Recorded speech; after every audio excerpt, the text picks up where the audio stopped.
Olá, estamos de volta com o programa O Direito na TV, conversando hoje com o Dr. Guilherme Gonçalves Pereira, sobre propriedade intelectual.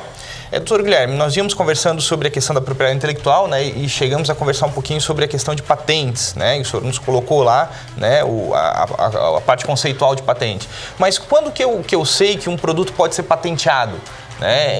Existe algum requisito da lei? Ele tem que ser novo, não tem que ser novo? Como é que funciona essa questão em relação à patente? Certo. Bom, as patentes, para que eu tenha um registro de patente, ela precisa ter novidade. Os requisitos básicos são a novidade, aplicação industrial e, para patentes de invenção, atividade inventiva. No caso de patente de modelo de utilidade, o termo é um pouquinho mais simples, seria ato inventivo. A diferença entre um e outro é muito tênue, às vezes nem o próprio INPI, que é o órgão competente para fazer o registro, sabe explicar direito isso. Mas os requisitos são esses. E originalidade, a questão de ser uma novidade é fundamental. Sem isso, não tem como conseguires um registro de patente. E essa novidade, é importante que se diga que ela tem que ser mundial. Não adianta que eu possa ter, de repente, feito uma viagem para a Europa e descoberto um produto lá que aqui não existe e tentar fazer patente dele aqui. Não vou conseguir. Eu acho que às vezes passo no imaginário de algumas pessoas, Eu fui lá numa viagem no exterior, olhei uma coisa, mas isso eu nunca tinha visto lá, vou levar lá e vou proteger lá no meu país. Exatamente, exatamente. O que acontece é que muitas vezes esse produto que é novidade aqui, mas já é utilizado fora do país, ele não está protegido no Brasil. Então eu vou poder fazer uso dele sem pagar royalty para o detentor dele fora do Brasil.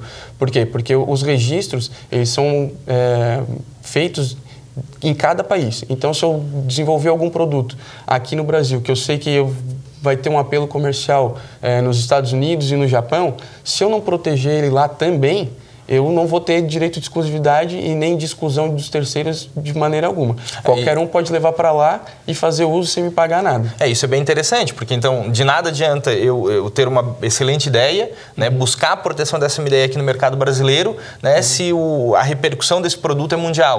Então eu teria que buscar também naqueles países onde eu tenho um apelo comercial para aquele produto para proteger lá também. Isso, exatamente. Se eu tenho a possibilidade de fazer exploração do meu produto fora do Brasil, eu tenho que verificar em quais países eu posso fazer isso e também fazer o pedido lá, nesses países onde eu tenho interesse de comércio. Ou, de repente, até mesmo licenciar o produto. A análise depende de cada país. Existe um protocolo, um tratado internacional que regulamenta o assunto, mas os países, por terem a sua autonomia e independência, eles podem regular de uma determinada forma e não vamos dizer assim, aderir de maneira completa ao tratado. Então, nós podemos ter leis com prazos diferentes em países, nos mais diversos países. Mas hoje, esse pedido, por exemplo, eu posso fazer diretamente pelo Brasil. Existe um outro protocolo que foi firmado pelos países membros da OMP, que é a Organização Mundial de Propriedade Intelectual, onde eu posso dar entrada, por exemplo, nos países, europeus e, por meio de um protocolo no INPI, indicar quais países eu quero. Lógico, tem um procedimento, vou pagar as taxas necessárias e vou ter que ter alguém acompanhando esse pedido lá fora também, para que eu possa me proteger. Essa questão da novidade, portanto, ela é fundamental para que eu possa ter, novidade mundial, é fundamental para que eu possa ter êxito no meu pedido de patente. Guilherme, e à medida que eu conseguir essa proteção, eu tenho necessariamente que explorar esse produto no meu país, ou não, eu não preciso explorar. E uma outra coisa, se eu decidir lá passar isso para alguém, assim, vender ou licenciar, isso é possível? E como é que funciona esse pagamento, que é o que se chama de royalties? Eu gostaria que você explicasse um pouquinho para o nosso telespectador também essa questão. Certo. Bom, como eu falei, todo o sistema de propriedade intelectual ele serve para que tenha desenvolvimento. Então, não adianta que eu faça um pedido de patente e não o explore, não faça a utilização dele.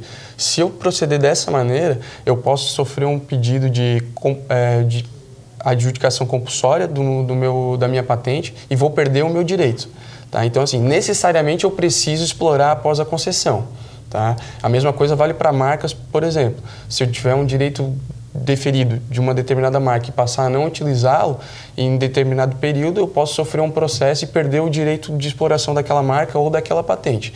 A questão de licenciamentos, se o recebedor for o beneficiário for um estrangeiro, o procedimento tem que estar registrado no INPI, até por uma exigência do Banco Central, que é para onde vai passar esse dinheiro para ser mandado o royalty.